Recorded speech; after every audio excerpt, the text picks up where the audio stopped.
if there's the awareness is some little thing here behind all of these sense faculties. So to really let go. That's why I asked the question, you know, is it inside the head? Is it outside the body? And is there like a limit to it to break that down? I find like when I close my eyes, it was easier for me to feel it. Because my eyes like were limited this. Yeah, again, I think for this reason is that the eyes. I couldn't do it with eyes open. Yeah, because again, what's happening is usually our eyes are quite dominant and they're sort of taking over the practice. So that's why, again, I think it's good if you find that, do it in a dark room. Why not to close the eyes? Because again, then also you can have this closed eyes. You can have this sense of inner and outer still, and also with eyes closed, you may find that it's harder to develop a lot of clarity as well. You may sort of drift more into dullness. And then, of course, daily life transition and so forth.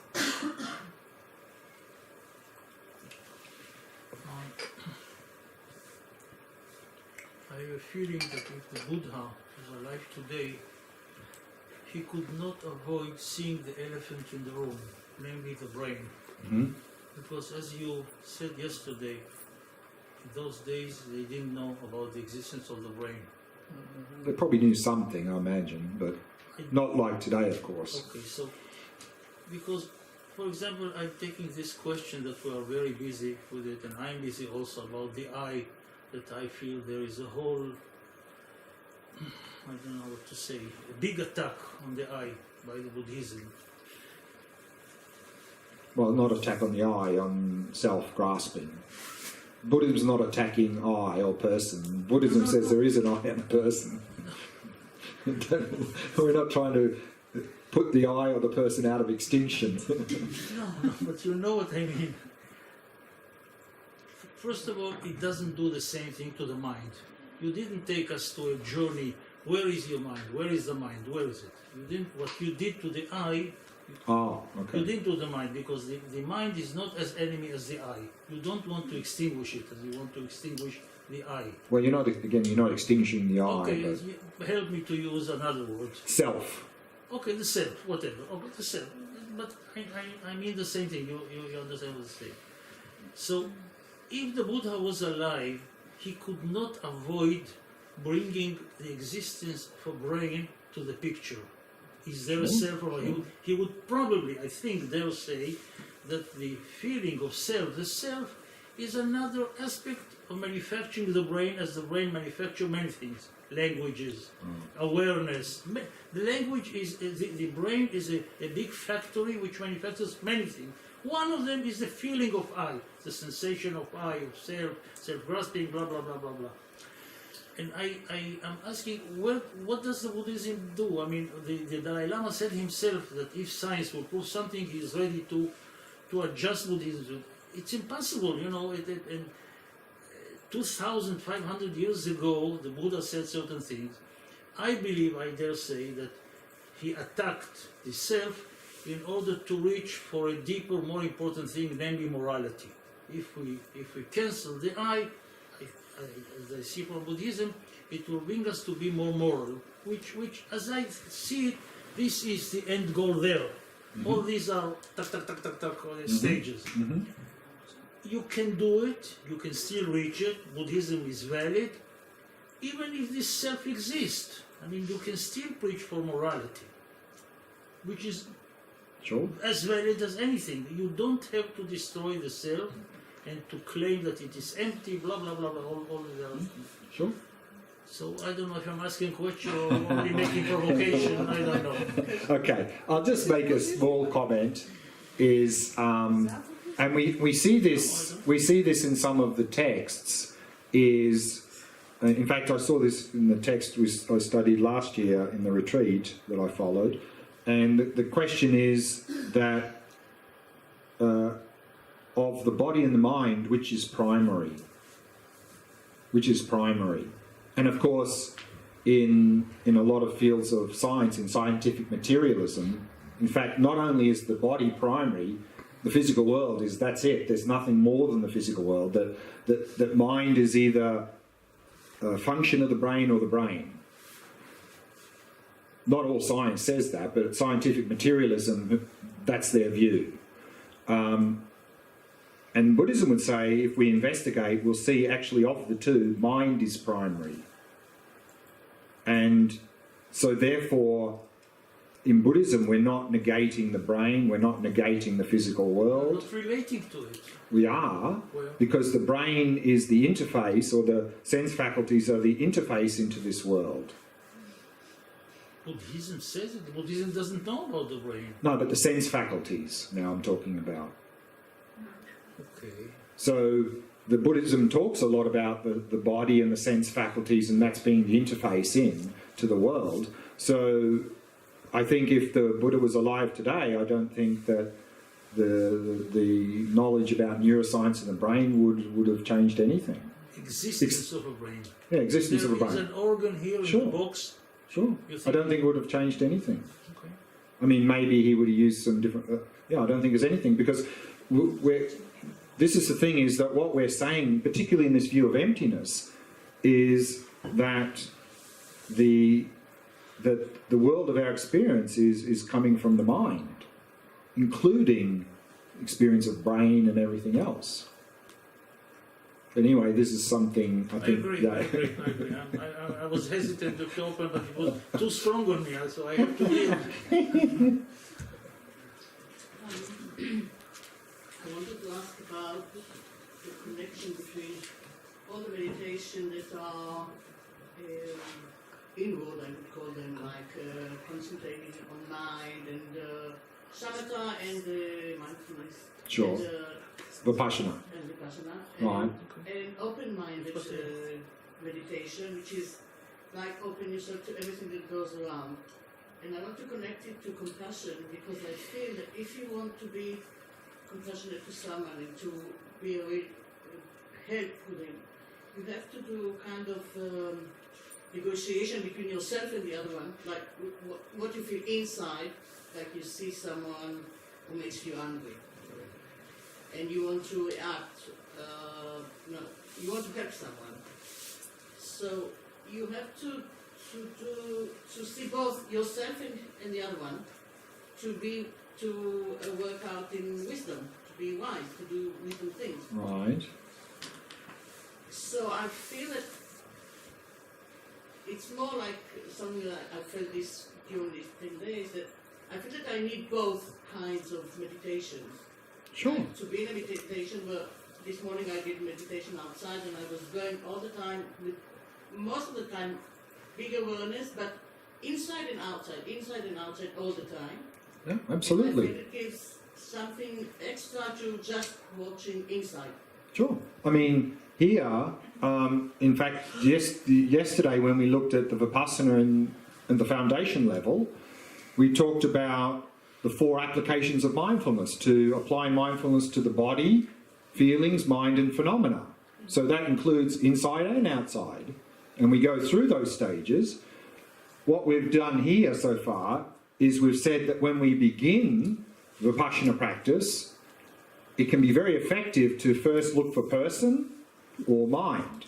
But actually, if you look then in the texts, they'll say, okay, you've done that, now go out. Look at the body and go out. Look at other things, people and so forth, in Vipassana. Look in one way. Yeah, so we start in and we move out. And the same in the compassion meditation. We started in, loving kindness and compassion for ourselves, and then we moved out. So you're right. I mean, we need, both wisdom and compassion need to be inward and outward, of course. Absolutely. And maybe just one more thing, excuse me, about open awareness. Is it like mainly about the gaze? Like with sound, it comes just around you. The what, sorry? Sound. Sound. It comes around you. You're not, but with, like, I hear a bird. It's okay if I move my eyes, like, to see or something? Or should I be, like, straightforward and that's it? So when you're talking open awareness, you're talking about the meditation of open awareness, or using open awareness in daily life? Meditation awareness.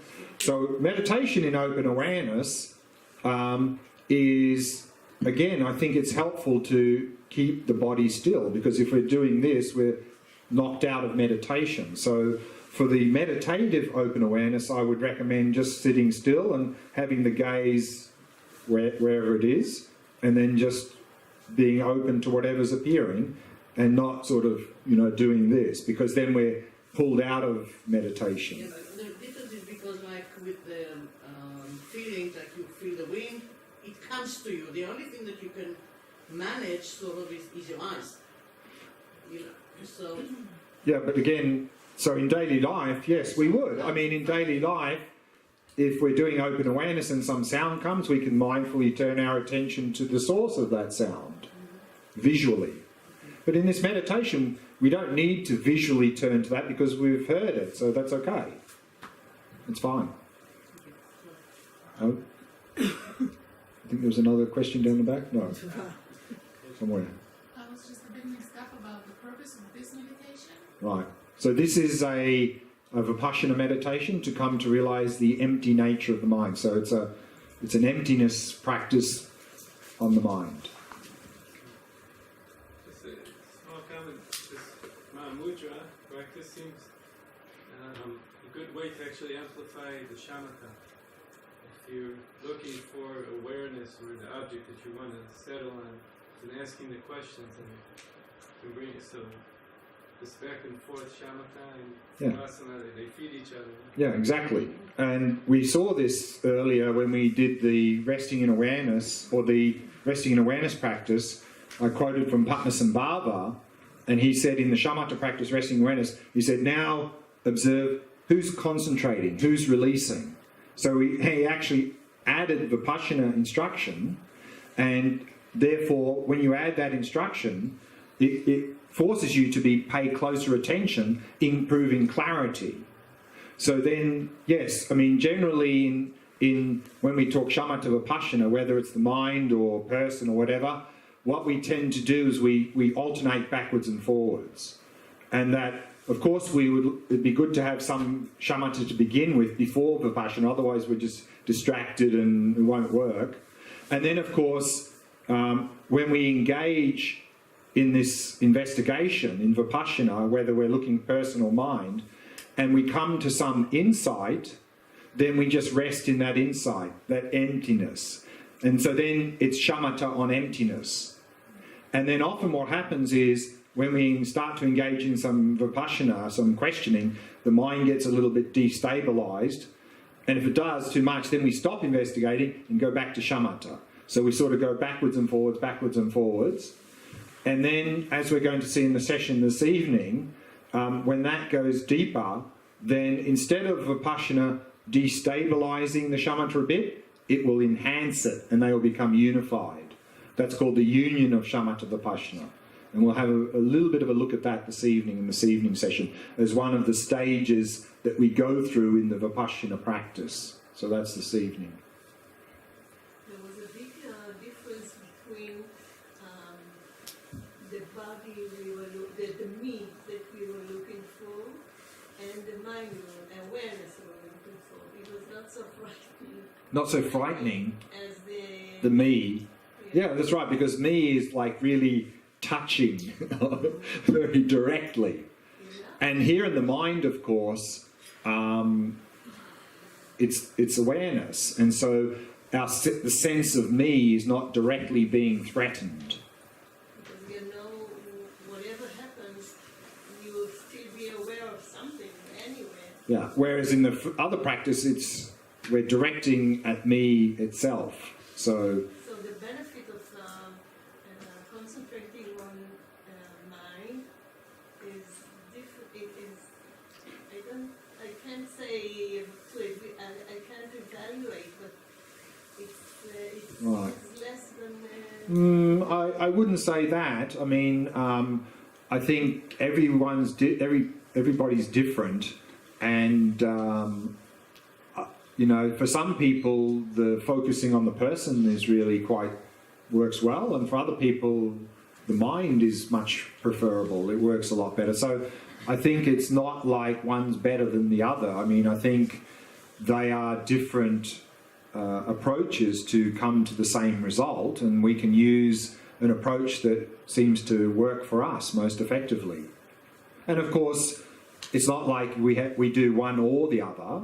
I mean, even in the classical approach we did this afternoon, the person, you know, often in the text then it says, okay, now you've started your Vipassana practice on person, now shift to body and mind and other phenomena. So, you know, we can go through the whole spectrum.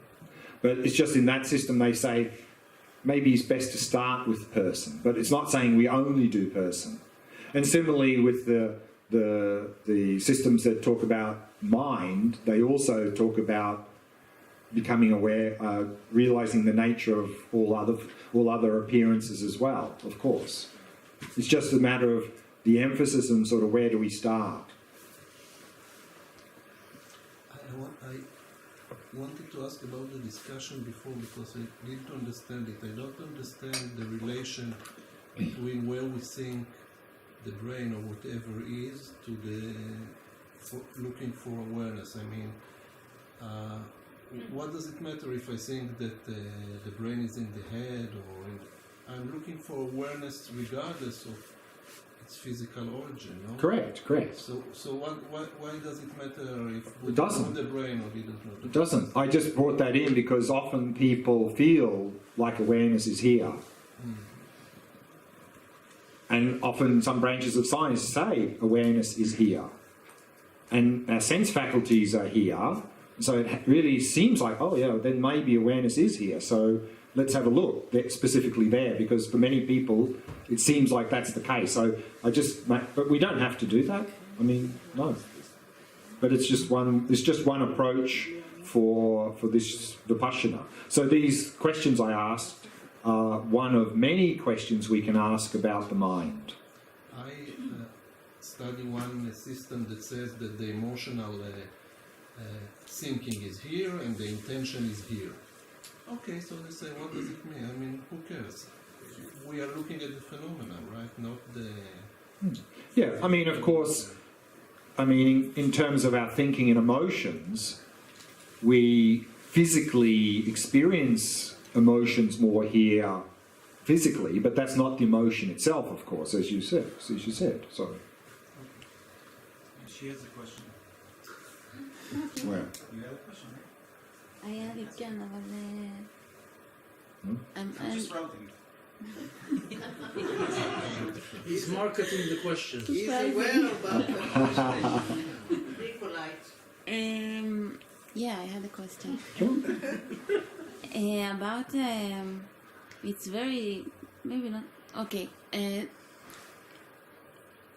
In meditation or shamatha meditations, the relationship with the whatever I observe, or it's like I want to make the goal clearer to me, because I'm not sure. The goal. Yeah, the purpose of shamatha practice. Yes, but in in relation to what comes up, because a lot of things comes up, and most of them are not so. I don't like them, and then I don't know. Okay, I'm supposed to switch the focus back, so I will not respond to them, or Like so I will be more focused. So you mean if you, for example, you're focusing on the breath and some negative thoughts come up, you should just let them go and come back to the breath.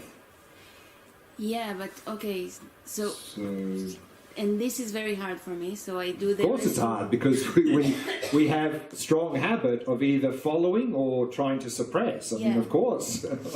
Okay, so, but I do resting in awareness, and it's much easier for me. Sure, because then we can just let them be there. Yeah, we can let them be there and not really worry about them.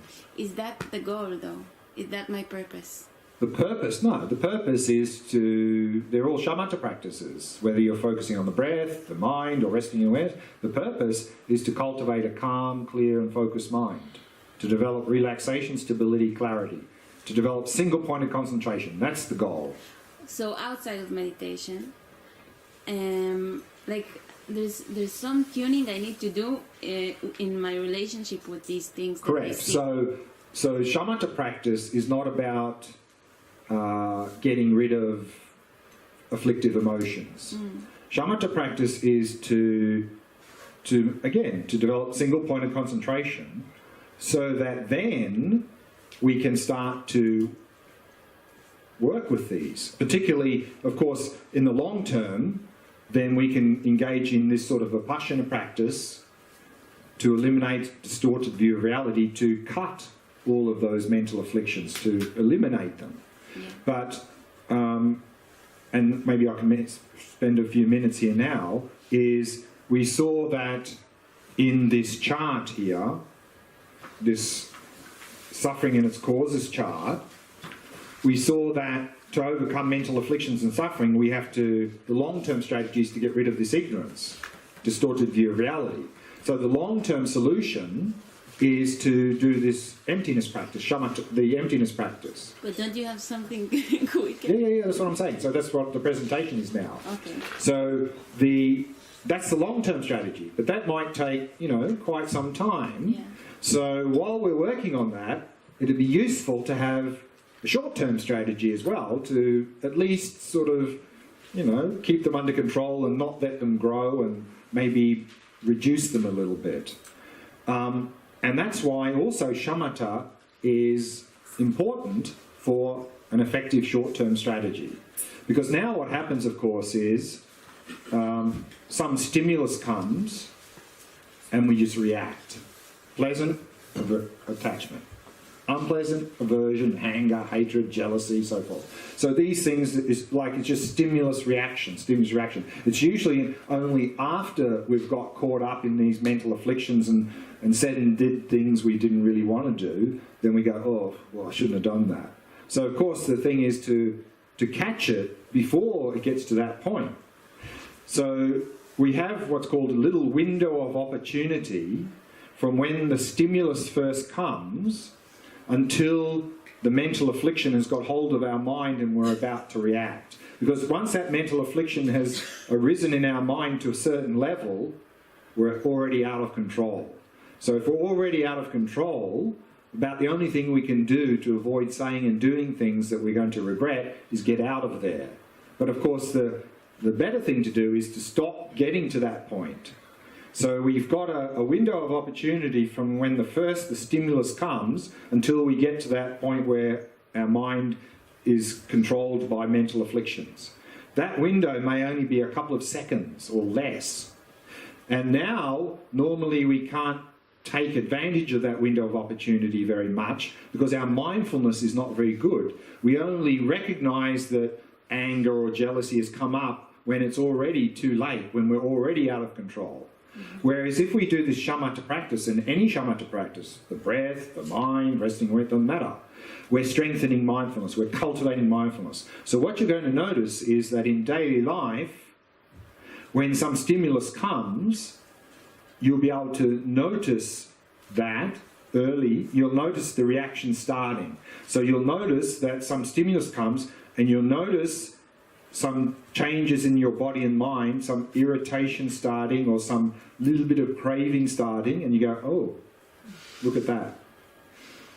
And then you can do a couple of things. One, and that's why the second practice shamatha practice we did, the one observing the mind, is very helpful, is when something like that arises, just observe it. You notice some irritation starting to come up, a little bit of craving starting to come up, a bit of jealousy starting to come. Just watch it, because you're still in control then.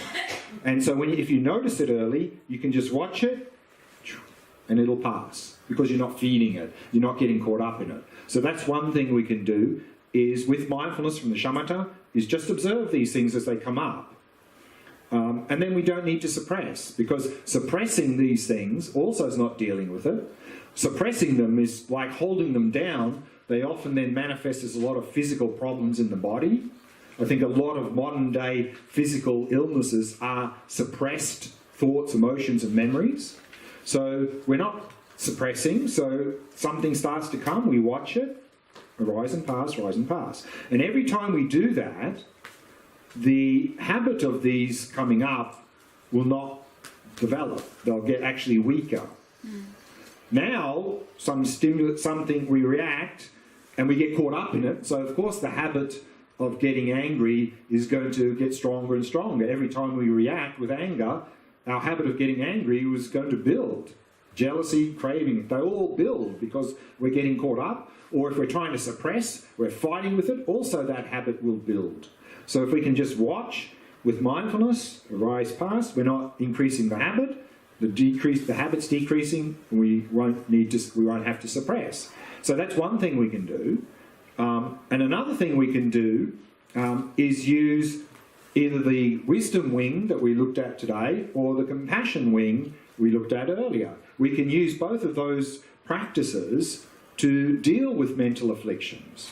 For example, here, like if we see someone or something and some craving and attachment is coming up, then we can go, okay, where is the beauty in the object? Where is the me that is getting attached? Where is the attachment itself? We can do this investigation either in the object, the subject, or the mental affliction that is arising. Of course, we won't be able to do that if we're not familiar with the emptiness practice, but if we're familiar with the emptiness practice and we've done that and so forth, and we're starting to use that in daily life, then in a very short time, when we like looking at these flowers and some craving and attachments coming up, based on our understanding and practice of emptiness, we can just look and ask the quick question, where's the beauty? And then we'll see there's no beauty there. And then attachment's gone. Or where is the me that is starting to get attached? Gone. Where is the attachment? Can't find. Gone. Same with anger, jealousy, or mental affliction. So we can apply the wisdom wing for that. And then, of course, we can also use the compassion wing in terms of these mental afflictions, using the loving kindness and compassion. So this is how we can, an effective short-term strategy. But I think the bottom line is that if we want to begin to use any effective short-term strategy, we really need to improve our mindfulness, because otherwise, at best, we can do something after the event. You know, apologise, try and cultivate some compassion, loving kindness after the event, which of course is good if we've already done something we regret, but the best is not to have to that stage. The best is if we can catch it earlier. And again, if we want to catch it early, we need mindfulness, and so it's going to be important, the shamatha practice for that. But okay, I feel like it's more about but you answered it, so. Oh, okay. If you catch it in the middle, that you are Well, already... if you're not completely out of control, then if you've still got some control, then you can again just watch it. And it can't escalate if you're watching it, because then it's an object, you're not caught up in it. So if you're starting to get out of control, but you've still got some control, then just look at it. And then it's an object, and then you're not feeding it, you're not caught up in it. And if you can do that well enough, then of course it will slowly subside as well. But of course, if it keeps escalating, it means we're not able to watch it well enough, and we're still getting caught up, and then we need to go to plan B, you know, maybe get out of there fast.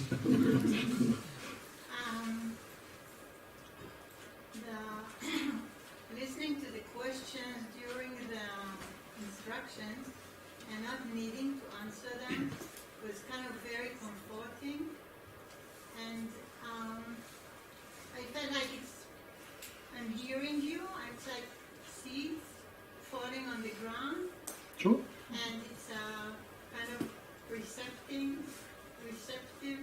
mind, and I don't need to do more than that. Mm-hmm. And that reminds me that during that week, those 10 days, it happened to me twice that I was trying to remember something and I couldn't, and I used your advice just to place the question and leave it. And I was able to leave it, and the answer came a few minutes later. But I was watching this option of leaving it as a sign of my mind becoming more tamed. It's like, because I know myself before, if something was bothering me, it wouldn't let go. And I could place a question there there and live it. And this quality of living it was, it's new. It's like Very good. um, Very good. the application of trained mind. Very good.